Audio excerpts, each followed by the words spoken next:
I'm big, I'm loud, I'm brief. It should be a relief to most of you. Because I realize, well, first of all, you should know you guys are in the baptismal boat. When I get excited, I spit. And don't think just because you're back there that I won't come spit on you. This is a privilege. I told Aaron that I was surprised that I've been invited to speak to a group like this. Because, quite frankly, my graduation from college was a great surprise to my high school counselors. And my admission to the University of Alabama, albeit a proud thing for me, was something I frankly thought was a result of them just wanting an open tuition check. But I've learned a few things along the way, and I have the chance to share some things with you today that I hope will leave you changed. I had someone tell me a few days ago not to worry too much about what I said today because no one would remember what it was I had to say. And I said, Mom, that's not very encouraging. Actually, my mom is one of my biggest fans. She's 85 years old. My father's 85 years old. And I say to you guys today, your parents know stuff you don't. My parents still know stuff that I don't. And believe me, my mother tells me that all the time. I have a chance to speak to you today. This is a unique audience for me.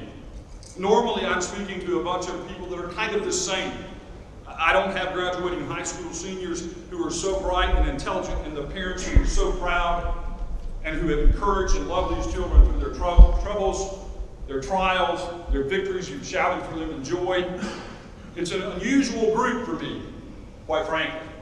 And I thought, how do I make a message? How do I deliver a message that would resonate with all of you? I hope I found something. I hope that the message that I share with you today will leave you a little different. It will make you think about your lives a little differently, regardless of what age you are. So let me tell you, rather than you think about my biography, think about why I know what I'm talking about tonight. Here's why I hope you'll listen to me. I remember, although it was 40 years ago, what it was like. You're laughing a little too hard. Although it was 40 years ago last summer that I walked into a group of people and I looked at them and I thought, oh no, do I look like that? And I do. I look old. But I remember what it was like to be a high school senior, to be excited about the opportunity to move 740 miles away from my parents and have the opportunity to live on my own. I remember what excitement there was in me about having the chance to move into life in a way that was different than it was before. And I also remember the anxiety and the trepidation that I had about what was before me. I also remember having to sit and listen to speakers that I hoped didn't last and talk way too long. As a parent, I raised two children reasonably well, thanks to their mother's encouragement about me and how I interacted with them. But I remember as a parent all the joys and excitement I had about my children graduating from high school, about the fact that I had dreams for them, I had hopes for them, I had expectations of them. And I was so grateful that they were finally moving out and not going to prison. Yeah. So I hope I'll have something that all of you will find that will resonate a little bit. I'm not going to tell you to be great leaders. You're already that. I'm not going to tell you to study hard. You're already doing that. I'm going to talk to you about something that I think is incredibly important. And it was brought to you today, my message, by the letter B. How many of you watched Sesame Street growing up? Is it still on or is it just in reruns? It's still on.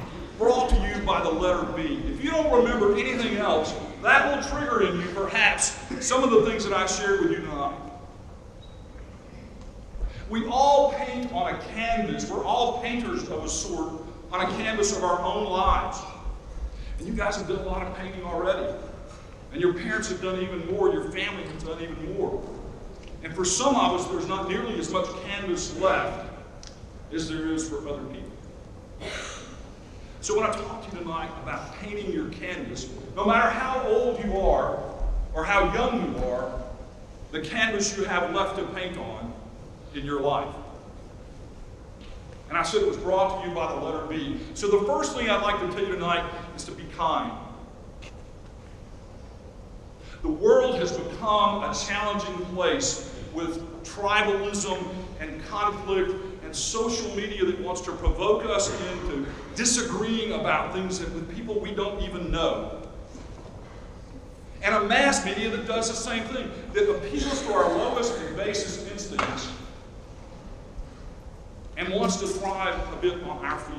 I want to challenge you to be kind when you're afraid. You'll be afraid. There will be days when you will get up and you'll be afraid of what's ahead of you. And you'll be afraid of the people who might have betrayed you. Or you'll be walking into a new circumstance. And when we're afraid, it's easy to be angry and it's easy to lash out. But be kind. Students, be kind to your parents when they're impatient and they're tired. Parents, be kind to your children when they don't live up to what you expect for their lives. Because one of the things I'll talk to you about in a minute, it's another B thing that's really important, and it's perhaps the hardest thing to be. Be kind when you're afraid, when you're tired, when you're in public. It doesn't matter if you're with a small group of people. Be kind to one another. Find a reason to find good in people. The Stanford Forgiveness Project has been going on for about 30 years, in which it's studied the power of forgiving other people. The power for you, for the people that hurt and betray you. You can walk around carrying that stuff the rest of your life. You can be angry, you can be upset, and you may well have reason to be. But that will drag you to a place in life that you will not like. And people won't like you either. So learn the value of forgiveness and be kind to yourselves particularly. When you have an expectation of yourself that you should have studied harder, you should have prepared more, whatever it is that you're doing at work and at school, when you fail, when you're exhausted, be kind to yourself and forgive yourself for your own shortcomings. Be kind and be determined. Scott Peck said in his book, The Road Less Traveled, I think the three most profound words that open any nonfiction work. Life is difficult. You face challenges already. I remember what it was like to be an awkward high school person. I was 6'5", I weighed 170 pounds when I was a freshman. I had to run around in the shower to get wet. I was so skinny. And now I'm just spread out. A lot. Be determined in the face of difficulties. Be determined to be kind. Be determined to be resolute about who it is you are as a human being. Be determined, parents. Your parents have been determined. They have gotten up and gone to jobs sometimes they don't like, so that you can have the opportunities that you have now. And your parents did the same things for you. They were determined in so many ways. And it's easy. First of all, I am not preaching except to myself. Now, there is a Baptist in the room. Someone told me in the back seat that so if I start to preach, it'll be okay. Right? And somebody over here might get caught up in the spirit. I saw some hands raised earlier. If that happens, and I will tell you right now, there's a father in the room who asked me to call out a daughter by name, and I am now not going to do that.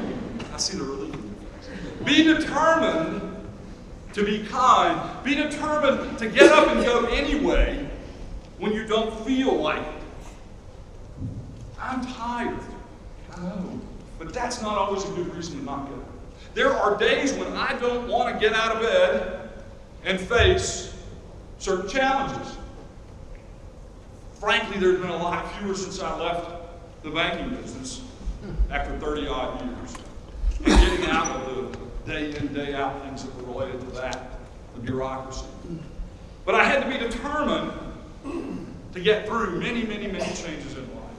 You'll be happier if you're determined. If you read the work of a book, and there's a book called 30 Lessons from Life's Most Important, 30 Lessons from life's wisest Americans. At Cornell University, they've studied people over the age of 80, and they've asked them questions about how would they live their life if they had to do it over again. And that's not what you guys are thinking about right now, but I wish you would begin to think with the long view about being determined. Most of these people said they would love more, they would risk more, they would take more chances, they would resolve conflict with the people around them that they loved and cared about, and for some foolish reason couldn't find ground to come back together. Be kind, be determined, and be bold. How many of you know the story of Malala Yousafzai from Pakistan? Great, I'm glad to hear it. At the age of 12, she was challenged by members of a religious group that she did not belong to, a culture that she didn't belong to get off a bus or pay the price with her life.